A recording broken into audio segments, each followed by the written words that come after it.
Hello, everyone, and welcome to another episode of the CBL X's and O's podcast for season 2023. I've got Sammy Gazzo from the Mildura Heat joining me again today, and we're sitting down to review what was the semi-finals in the Northwest Conference. And you'd be pretty happy, Sammy. You got through. You're through to the big dance. It's got to be an exciting time. I'll show a little bit of emotion for once because I haven't. I am happy that we have a chance, for the title. So it is what you do it for, as much as there is development and 1 week at a time and all these cliches that you put into place. We're happy that we're in the final, and we'll see how we go. We got one more game, but yes, you got me in a good mood at the moment. Yes, hopefully it stays true, but happy we're there. Let's start off in the men, and we're going to have a new champion this year when you guys welcomed Melton into the hothouse and were able to get the job done, defeating last season's champions.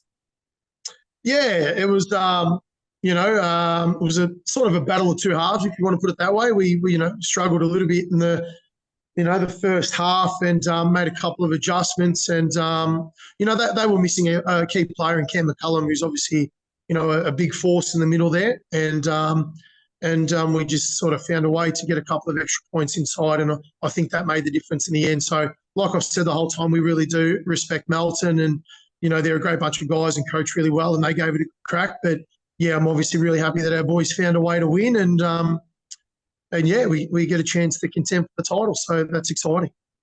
And in the other game, the second place Castlemaine Cannons unfortunately couldn't defend their home court, going down to the Bendigo Braves in what seems like a high free throw shooting game.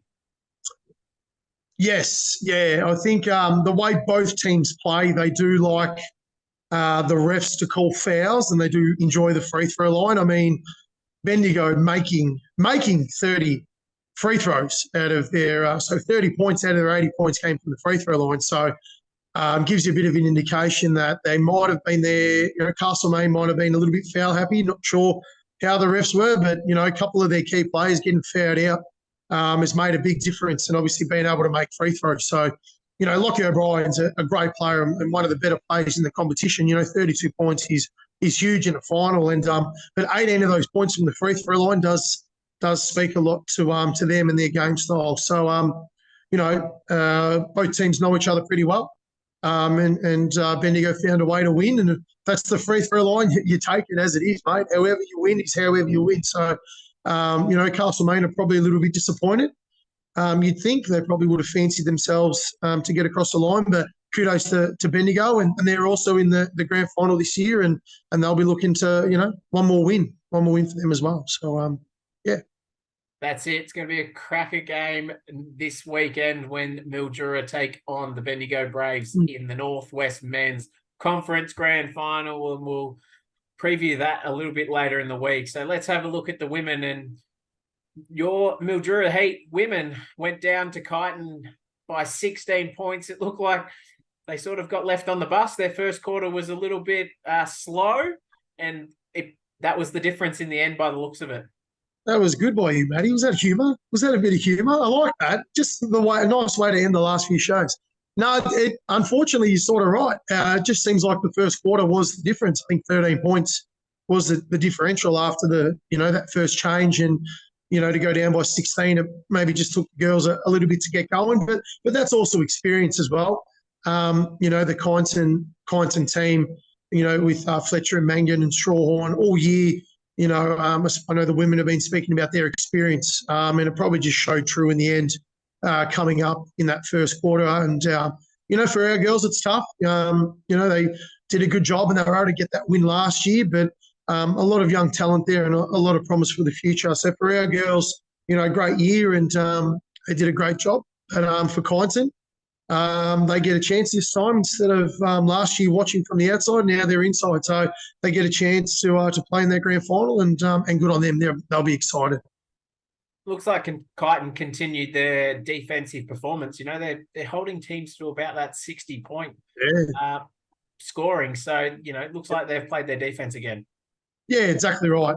We've said that all year. They're not really a high-scoring team, but They get the job done on the defensive end, and that's going to be interesting, isn't it? Because they're playing against Bendigo, who we know are a high-scoring team, as we're about to go through, and that's just going to be interesting to see how that plays out.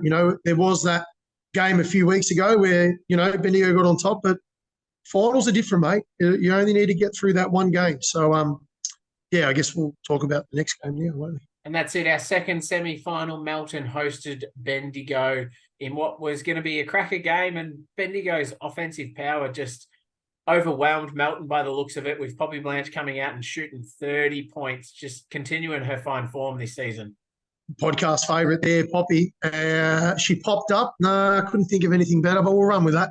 And Lavinia Cox as well there with 18 points. So those two clearly led from the front. It was a battle of the young guns, both sort of younger teams there. I know we spoke about last week, Melton, are quite young and good on those girls for getting the result that they did this year. But Bendigo, firepower, they're just hard to stop. So contrasting styles going into the grand final next week. But exciting for Bendigo, having both teams make it through. I mean, from a club perspective, you'd be wrapped.